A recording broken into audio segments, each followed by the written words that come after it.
In our game, we're going to have sliding doors that open when the player or enemies approach.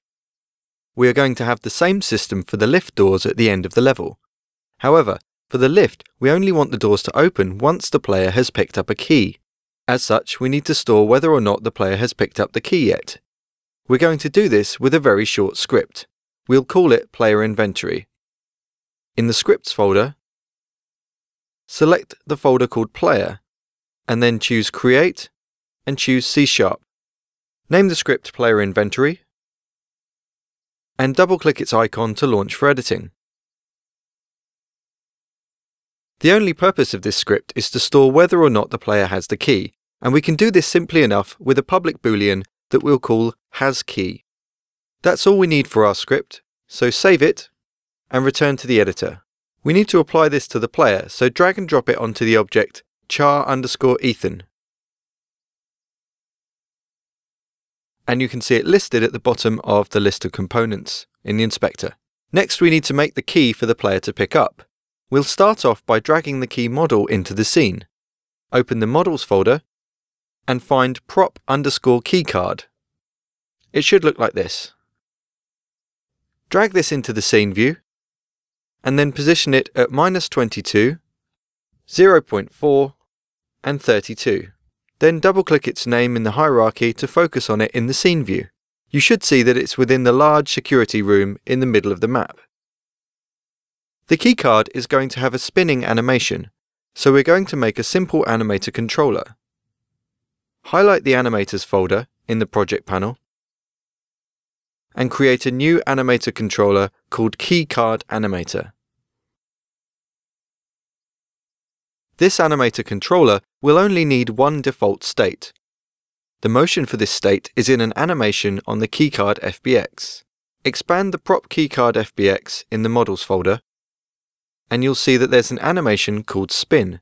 Open the Animator window, check that you're editing the Animator's Keycard Animator controller by looking in the bottom right of the window, and then drag and drop Spin into the window like this. This will make it a default state, and this is denoted by it being highlighted in orange. You'll also see that the motion Spin has been automatically applied. That's all we need to do for the animator controller.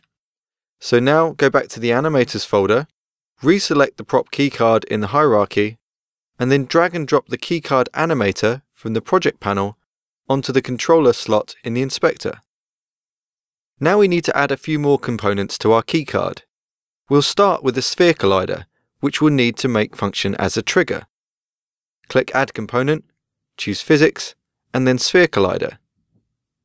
We'll increase the radius slightly, make it somewhere around 0.9 or 1, and then we'll check Is Trigger to make sure that this sphere collider is a trigger.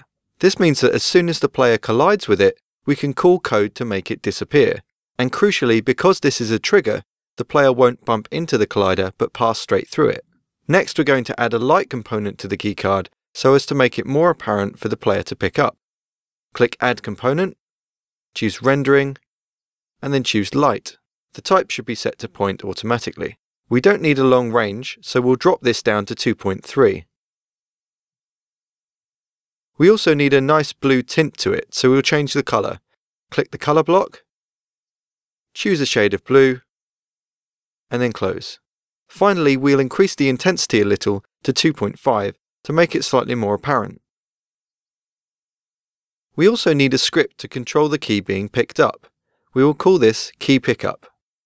Click the Add Component button, choose New Script, and name this Key Pickup.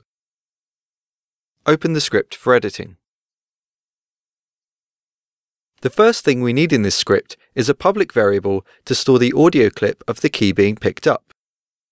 We will also need a couple of private variables to store references, firstly to the player, and secondly to the player inventory script that we just made. Next, we will use the awake function to set up these references. We will use our tag script as usual to find the player. As we now have a reference to the player, we can use getComponent to find the player inventory script that we added earlier. The only action that we need the key to perform is when the player collects it. This will be done with an onTriggerEnter function. First, we need to check if the triggering game object is the player. We do this by checking our other variable for a game object that matches our player variable. If it is the player, then the first thing we want to do is play the pickup sound effect. We will do this using audiosource.playClipAtPoint.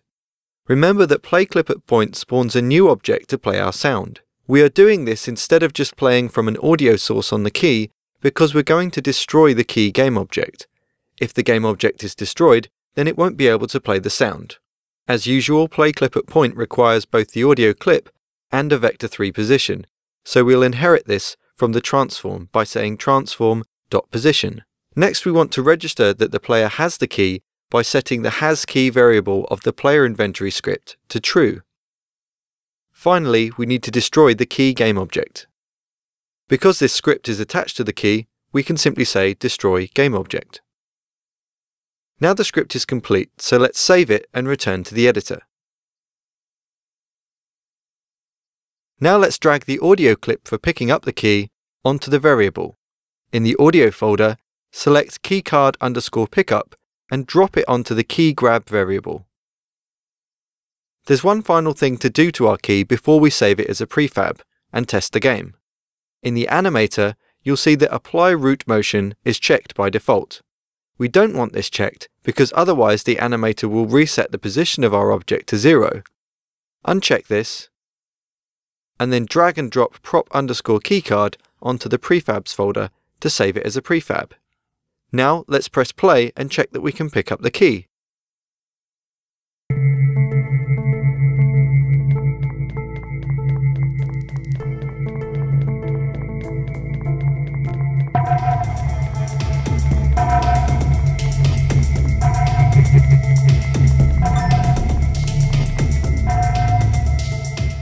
Remember to press play again to stop testing the game.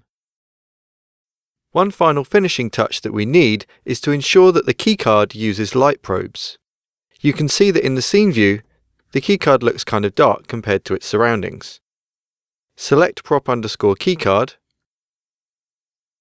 then select the child object beneath it, and in the mesh renderer, ensure that Use Light Probes is checked.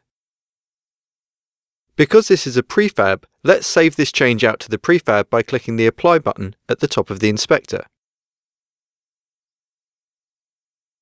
One final thing that we need to do before saving is to tidy up our script. In the Assets folder, because we created Key Pickup by using the Add Component button, we need to tidy this away.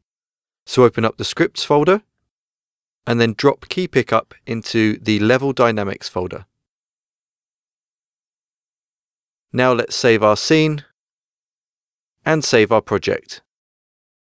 In the next assignment, we will start to work on the doors, specifically the single doors that will be placed around the level.